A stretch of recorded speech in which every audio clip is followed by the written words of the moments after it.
Asalaamu calaykum waani salaam asxaabtayda meel kastoo adduunka ka joogtaan kusoo dhawaada channelkeena Cooking with Zuri abay haddaa nagu cusub tahay subscribe na sii gambalalkiina taabatidna ha iloobin sifa cashar kastoo soo geliyo aad daawadaha koowaad u noqotid ayaan asxaabta maanta waxaan samaysanaynaa quraac yar kiliya iyo beer ayaan samaysanaynaa maasha Allah daawasho waxaan hadda halka saad u aragtiin basal aan ku haystaa iyo saliid ayaan ku shiilanayaa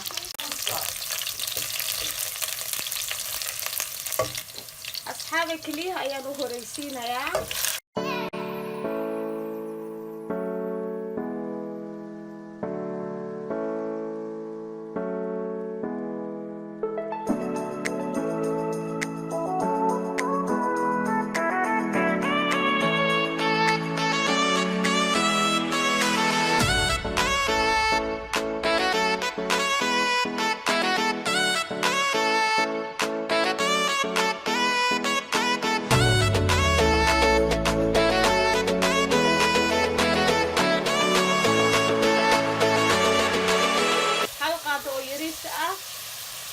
cusbada qudrada ah ama maraq digaag waxaan ku daray hal qaado oo toon ah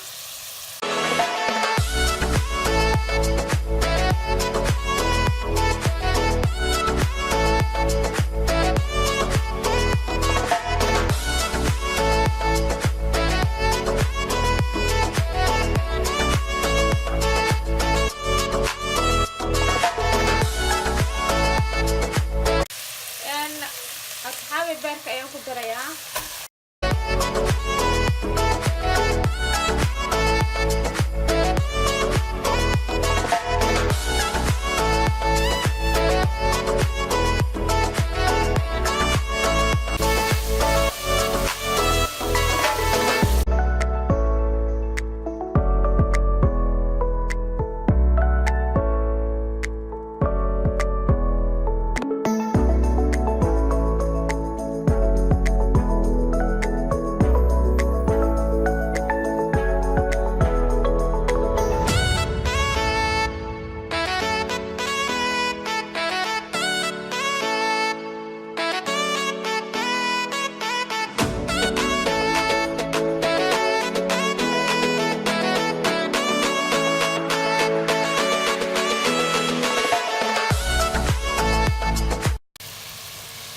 maasha Allah asxaabtayda waa inoo diyaar sidaad u ogtihiin beerka ma fiicno badan in la kariyo in la dabka la tusiyo bas ma fiican marka insha Allah waan ka qaadayaa oo la socdo waa inoo diyaar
way noo soo dhamaatay maasha allah. Quraacdeena maanta wataas inaba caadi ma ahan, ilaha isku nafaqeeya.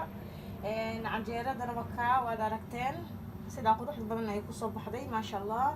maanta intaa yar ayaan rabay inaan iga faa'iideeyo beerkaa yar iyo maasha allah. canjeeradana waa aragteen inaba caadi ma aha, waa quraac yar oo iska fudud oona macaan oo nafaqaysan insha allah. sidaba beerka vitamin ayaa laga helaa, waa ogtihiin way fiican tahay in la cuno. marka insha allah iskugu dadaala asxaabta qaaliga. intaas yaraan raba maanta inaan iga faa'iideeyo. waxaan leeyahay wassalaamu calaykum waraxmatullahi wabarakaatu. intaasi video ku xigo wassalaamu calaykum.